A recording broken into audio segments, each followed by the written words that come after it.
kuishi na Mungu. Wewe tukasema kuishi na Mungu, kazungumza tungeangalia vipengele kama 8 lakini katika mafungu matatu. Lakini tukaangalia kwamba tunaweza kuishi na Mungu duniani, lakini pia tunaishi na Mungu mbinguni. Najaribu kupitia kwa wale ambao hatukuwa nao. Kwa hiyo tukaenda kwenye kipengele cha kwanza au eneo la kwanza lilokuwa linagusia mahusiano na Mungu. Sema ili uweze kuwa na mahusiano na Mungu, ni lazima mwamini, ujitahidi ama kwenye maisha yako upate kuwa na zile sifa ambazo zinakuunganisha na Mungu. Kwamba kuna sifa ambazo ukishiishi zinazalisha uwepo wa Mungu ndani yako, zinakufanya kuwa na Mungu kwenye maisha yako.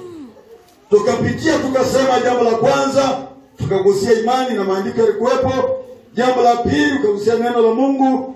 Jambo la tatu tukagusia upendo.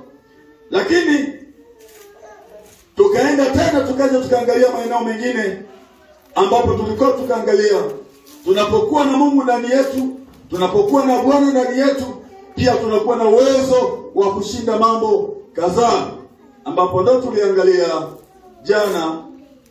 Nasema moja wapo liangalia pia mabadiliko, badiliko la moyo, badiliko la kiakili, badiliko la kiroho, na baada ya hapo tukaanza kuangalia zile sifa ambazo zinatufanya tuweze kushinda tunapokuwa na Mungu. Maeneo tunaishinda tukaangalia kwa habari ya kushinda, habari ya kuishinda dunia, kushinda shetani, kushinda maadui, kushinda nguvu za giza, lakini kuweza kushinda dhambi.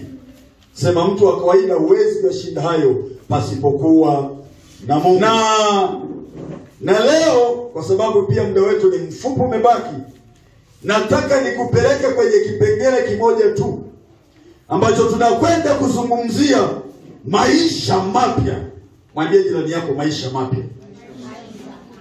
Tunapozungumza maisha mapya, ni maisha mapya ndani ya Kristo Yesu. Maisha mapya ya mtu aliyeokoka, mtu aliyebadilishwa. Kumbuka kwa tunasema tayari tuna mabadiliko la moyo na mabadiliko mengine ambayo baada ya kuokoka yamefanyika kwenye maisha yetu. Kwa hiyo baada ya Mungu kututengeneza, tumekuwa watu wa tofauti. Biblia inazungumza inasema tumezaliwa mara ya pili. Kama tumezaliwa mapya ndani ya Kristo, ule utu wa kale, ule utu wa zamani umekwisha kuondolewa. Sasa sisi ni viumbe vipya. Biblia inasema tazama ya kale yote mfanye nini? Yamepita. Na hata mtu akiwa ndani ya Kristo amekuwa kiumbe kipya. Amen. Takushangaa kama wewe bado ni wa zamani. Kama bado unatenda dhambi, wewe bado ni wa zamani. Kama ni kiumbe kipya ndani ya Kristo, maisha mapya, tunaishi katika mazingira haya yafuatayo. Naomba tushukuzane muda tusome neno la Mungu kutoka kwenye kitabu cha Waefeso. Waefeso ni kuandikia usome alafu tuende kuandika. Waefeso 4 mstari wa 17 hadi ule wa 32. Waefeso 4 mstari wa 17 hadi ule wa 32. Alafu Petro wa pili sura ya kwanza mstari wa 4 hadi wa 11. Ndio maandiko yetu basi. Waefeso 4 mstari wa 17 hadi wa 32. Na Petro wa pili sura ya kwanza mstari wa 4 hadi ule wa 11. Bwana Yesu asifiwe. Kwa hiyo sasa, ikiwa tumebadilika na tunakwenda kuyaishi maisha mapya, ni lazima haya maisha yawe kwenye maisha yetu. Tutembee kwenye hizi sifa. Unajua niliwaambia juzi kwamba mahali popote tulipohamishwa, maana yake hatuishi kule tulikokuwa, tunaishi maisha ya ng'ambo ambayo tumehamishiwa ndani ya Kristo. Maana yake sasa tunaongozwa na maisha ya kiroho. Manake tunahitaji sasa, ili tuwe watu wenye kuzalisha matokeo, wenye kupata matokeo, lazima tutembee kwenye sifa zile ambazo ni sifa za kimungu, sio sifa za kidunia, ni sifa za kimungu, ambapo tukitembea ndani yake ni lazima tupate matokeo kwenye maisha yetu. Kama umeshafika nisomee. Biblia inasema, ndio. Ule mstari wa 17. Ndio.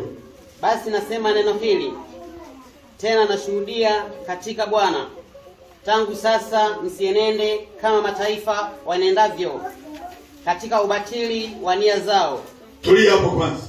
17. Mtume Paulo anazungumza na kanisa kwa njia ya waraka, ili kuwaonyesha sasa wao wamekuwa ni watu wa tofauti, ili wajitofautishe na mataifa, kwamba wao ni wengine.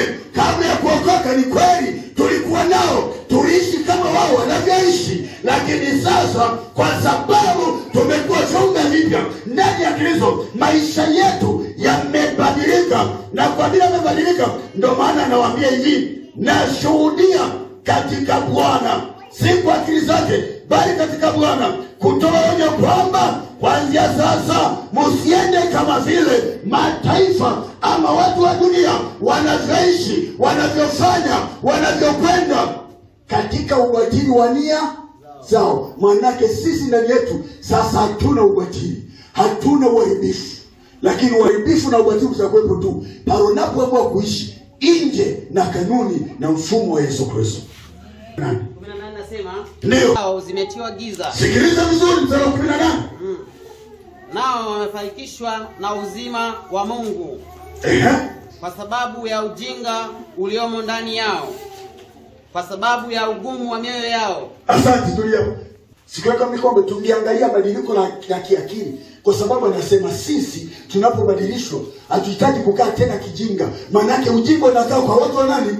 Wa mataifa. Tunapozungumzia ufalme rohoni hapa sasa, naambia hivi, wale watu wa mataifa kule akili zao zimetiwa giza. Kwa sababu hiyo wao mambo ya rohoni hayawezi kuyafahamu, hawawezi kuyajua, hawawezi kuyaishi, kwa sababu akili zao bado zimefungwa kwa habari ya Mungu, bado zinagiza kwa habari ya Mungu. Biblia inatuambia katika Wakorintho wa kwanza ile sura ya 2 mstari wa 10 na kuendelea, anasema mambo ya rohoni yanafunuliwa kwa jinsi ya roho. Sasa wao hawana mkufunzi wa kiroho, bali sisi tunaye mkufunzi ambaye ni Roho Mtakatifu. Anatupa ujuzi, anatupa maarifa, anatupa akili, anatupa hekima. Kwa hiyo maisha yetu na wale watu inakuwa ni tofauti. Ndio maana naendelea nasema, kwa sababu ujinga uliomo ndani yao, kwa sababu ya ujinga ulio ndani yao, na kwa sababu ya ugumu wa mioyo. Kama mnakumbuka kule tuliangalia, anasema anaubadilisha nini? Moyo. Anaondoa nini? Ugumu ndani ya nini? Ya moyo. Anaweka moyo wa nyama. Sasa hawa bado hawajatengenezwa. Sisi tumetengenezwa, wewe umetengenezwa. Na kama umetengenezwa, wewe ni kiumbe kipya ndani ya Kristo. Sifa zako, maisha yako lazima yaendane na Mungu. Amen. Biblia inasema, wanajitia katika mambo ya ufisadi, wapate kuyafanyiza kila namna ya uchafu kwa kutamani. Anasema sababu bado mioyo yao ina ujinga, na bado macho ya roho hayaoni, bado ni vipofu. Maisha yao sasa, pamoja na kwamba wamekuwa ni kama watu wapo ambao hawawezi kufanya chochote kwa habari ya Mungu, hawawezi kusika na lolote kwa habari ya Mungu, ni kwa sababu hiyo wameingia kwenye ufisadi, wameingia kwenye uharibifu. Lakini sisi hayo sio maisha. Ule mwenendo wa kwanza, ule mwenendo wa zamani, niliwaambia kwamba mimi nilikuwa nalewa masaa yote. Masaa yote. Naenda za kulewa ninazo. Afu naenda bao nawaambia, nakuta labda wafanyakazi walimwambia, kaa kunywa pombe maliza, huna hela. Unasubiria mwisho wa mwezi, unaambia kitu gani? Huna hela, kaa kunywa maliza, ondoka. Wakati mwingine za madeni umekuambia kunywa, unaaminiwa. Ndio yalikuwa maisha. Sasa tumebadilishwa. Hayo sio maisha yetu tena. Tulikuwa tunadanganya, sio maisha yetu tena. Ule mwenendo watu wa kwanza lazima ukae pembeni, maana hayo sasa sio maisha. maisha yetu yanataka tuwache utu wa kwanza, utu wa kale, ambapo ndani tulikuwa tunaweka vinyongo, tunaweka visasi. Sasa hatutaji kuweka vinyongo wala visasi, maana sisi sasa tumemfanania Mungu. Tumegeuzwa. Ule utu wa kwanza ulikuwa unaharibika. Sasa tumeuzwa utu upya ndani ya nani? Ndani ya Kristo.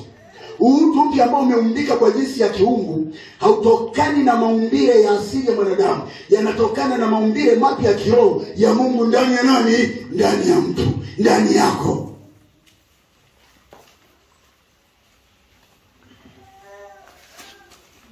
Jamani, tuko pamoja?